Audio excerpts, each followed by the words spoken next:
Hah? Aduh pusing. Pala otak, pala Barbie pusing. Bolak-balik. Maju, mundur. Maju, mundur. Oke. Daon nih. Atau cakap ya. Bismillahirrahmanirrahim. Halo teman-teman. Selamat menunaikan ibadah puasa. Salah, ulang. A few moments later. Kami akan memperkenalkan anggota kelompok terlebih dahulu. Dimulai dari Fahri Mahfud Fahriza, Muhammad Jaki Alfarizi Standar, Nasra Afa Albira, Syahira Nurul Jamila, dan saya Syakira Suci Adawiyah. Yuk, kita simak materinya. Teman-teman, pernah gak sih kita berpikir bahwa bahan kimia yang kita gunakan sehari-hari itu berdampak pada lingkungan kita? Misalnya plastik, deterjen, hingga bahan bakar. Itu semuanya memiliki pengaruh terhadap hidup kita. Nah, pada kesempatan kali ini, kami akan membahas tentang kimia hijau, yaitu konsep kimia yang bertujuan untuk mengurangi dampak negatif, bahan kimia terhadap lingkungan dan kesehatan manusia. Yuk kita simak penjelasannya.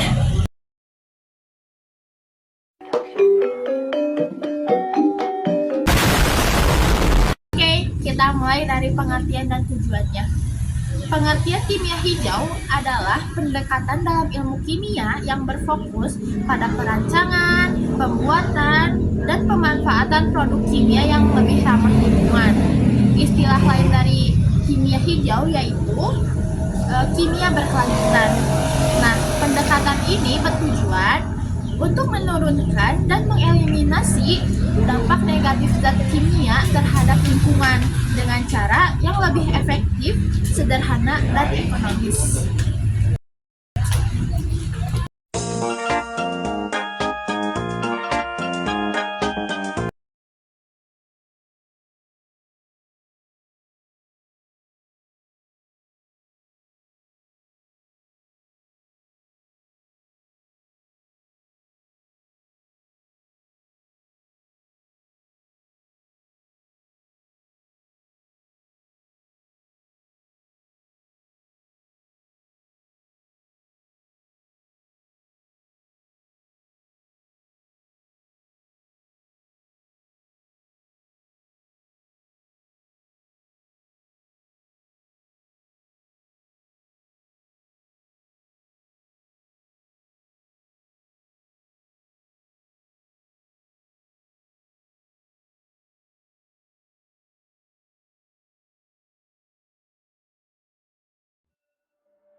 Pandang pertama lihat nona langsung suka.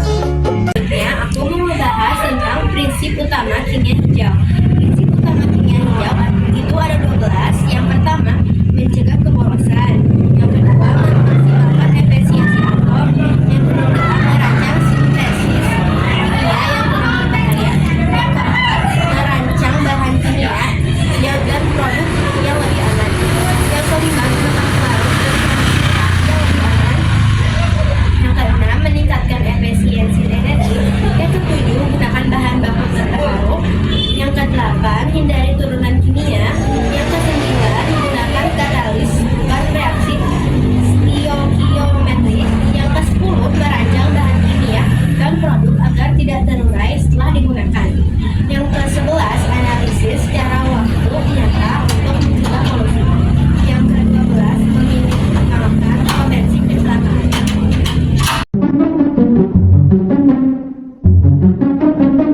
teman-teman, jadi manfaat dari proses kimia hijau itu ialah sebagai berikut.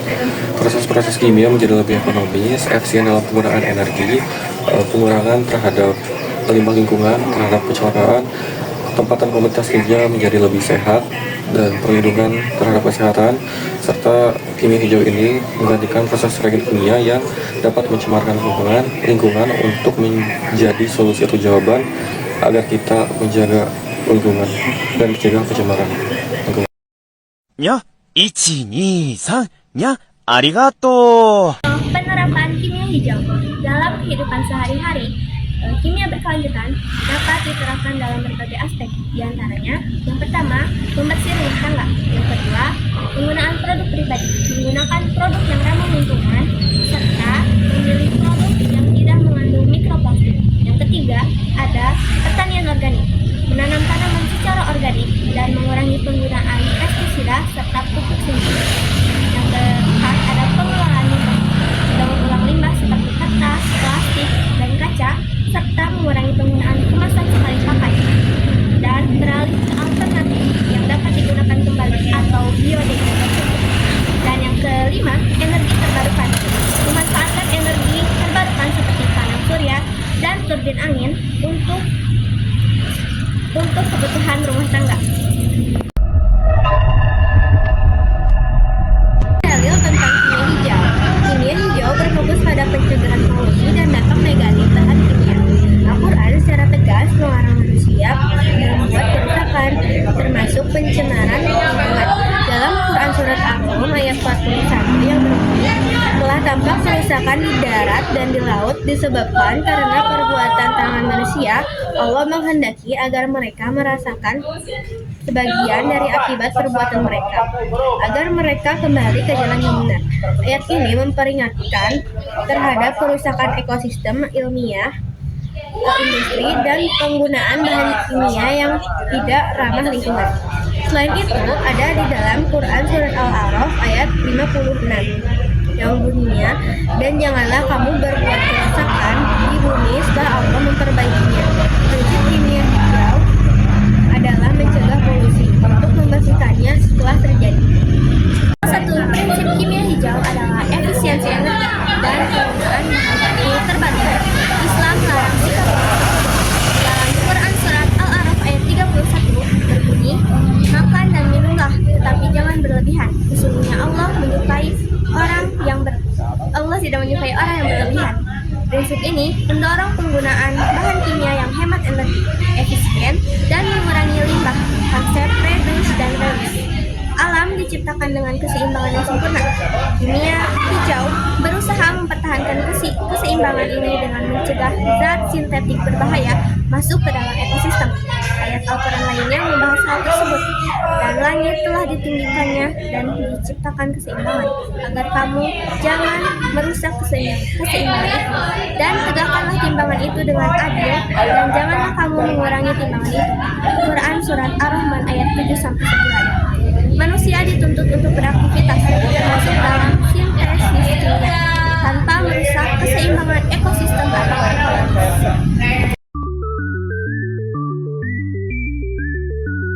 Kesimpulan yang bisa kita dapatkan dari materi-materi yang telah dijelaskan sebelumnya adalah kimia hijau adalah pendekatan inovatif dalam industri kimia yang mengutamakan pembuatan dan pemanfaatan produk yang lebih aman bagi lingkungan. Melalui prinsip kimia hijau dasarnya, perusahaan dapat meminimalkan limbah dan mengurangi dampak negatif dari zat kimia. Manusia dapat menjaga lingkungan sekitar dan memastikan kelangsungan hidup yang berkelanjutan lewat keseimbangan alam sekitar. Menjaganya adalah kewajiban kita semua sebagai khalifah di muka bumi ini, baik hari ini, esok, atau masa yang akan datang. Sekian materi yang bisa kami sampaikan. Mohon maaf bila ada salah kata dalam penyampaian. Ditutup saja dengan doa, Rabbana atina fid dunya hasanah wa fil akhirati hasanah wa qina adzabannar. Wassalamualaikum warahmatullahi wabarakatuh. Aku minta maaf sekali lagi ya.